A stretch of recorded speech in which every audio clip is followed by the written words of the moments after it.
بسم اللہ الرحمن الرحیم۔ محترم ناظرین، سال 1977 میں ایک کینیڈین پروفیسر گیری ملر نے قرآن مجید میں کوئی خامی تلاش کرنے کا ارادہ کیا۔ گیری ملر ٹورانٹو یونیورسٹی میں پڑھاتا تھا اور وہ عیسائی مبلغ بھی تھا، اور جب بھی موقع ملتا وہ عیسائی مذہب کی تبلیغ شروع کر دیتا۔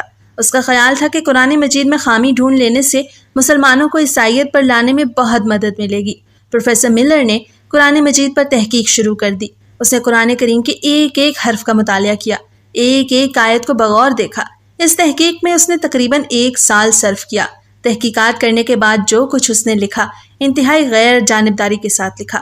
قرآن مجید کے بغور مطالعے کے بعد ملر نے لکھا کہ میں نے پہلا نتیجہ یہ اخذ کیا کہ ایسی تحریر لکھنا کسی انسان کا کام نہیں ہو سکتا۔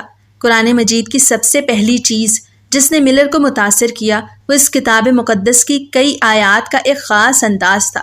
مثلاً سورہ نساء کی 82ویں آیت جس کا ترجمہ ہے تو کیا وہ قرآن پر غور نہیں کرتے؟ اگر یہ قرآن مجید اللہ کے سوا کسی اور کا کلام ہوتا تو بے شک وہ اس میں کئی غلطیاں پاتے۔ اور سورہ بقرہ کی 23ویں آیت جس کا ترجمہ ہے کہ اور اگر تم اس کتاب پر شک کرتے ہو جو ہم نے اپنے پیغمبر پر اتاری تو اس جیسی ایک سورہ لا کر دکھاؤ۔ قرآن مجید پر تحقیق کے بعد پروفیسر ملر نے دی امیزنگ قرآن کے نام سے ایک لیکچر دیا، جس میں اس نے کہا کہ دنیا میں ایسا کوئی مصنف نہیں جو ایک کتاب لکھے اور پھر لوگوں کو چیلنج کرے کہ آؤ میری کتاب میں سے غلطی نکال کر دکھاؤ، جس طرح قرآن مجید میں بارہا کہا گیا ہے۔ پروفیسر ملر مزید کہتا ہے کہ یہ بہت ہی حیران کن بات ہے کہ قرآن پاک میں جو آیات مسلمانوں کی کسی شکست یا صدمے کے موقع پر نازل ہوئیں ان میں مسلمانوں کو صبر کرنے کی تلقین کی گئی اور مستقبل میں فتح کی خوشخبری سنائی گئی، جبکہ جو آیات کسی فتح کے موقع پر نازل ہوئیں ان میں غرور و تکبر سے بچنے کی تنبیہ کی گئی اور مسلمانوں سے مزید جدوجہد اور قربانیاں طلب کی گئی ہیں۔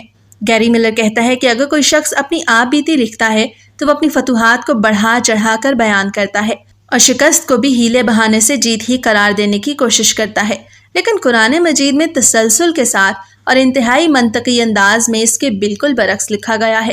قرآن مجید میں کسی ایک مخصوص وقت کی تاریخ بیان نہیں کی گئی، بلکہ اس میں عام قوانین وضع کیے گئے ہیں جو اللہ تعالیٰ اور اس کے بندوں کے مابین تعلق کے خد و خال کا تعین کرتے ہیں۔ گیری ملر نے جب قرآن پاک کا یہ معجزہ دیکھا تو رونے لگا۔ اس کے دل کی دنیا بدل چکی تھی۔ اس نے اپنی پوری کوشش کی مگر کوئی ایک غلطی بھی نہ نکال سکا، اور نکال بھی کیسے سکتا تھا کیونکہ قرآن پاک کی حفاظت کا ذمہ اللہ تعالیٰ نے خود لیا ہے۔ گیری ملر نے 1977 میں قرآن مجید پر تحقیق کا آغاز کیا تھا اور محض 1 سال بعد 1978 میں انہوں نے اپنے رشتہ داروں اور دوستوں کی شدید مخالفت کے باوجود اسلام قبول کر لیا اور اپنا نام عبدالاحد رکھ لیا تھا۔ اس کے بعد سے انہوں نے اپنی زندگی اسلام کی دعوت کے لیے وقف کر رکھی ہے۔ وہ ٹی وی پروگرامز اور پبلک لیکچرز میں لوگوں کو اسلام کی تبلیغ کرتے ہیں۔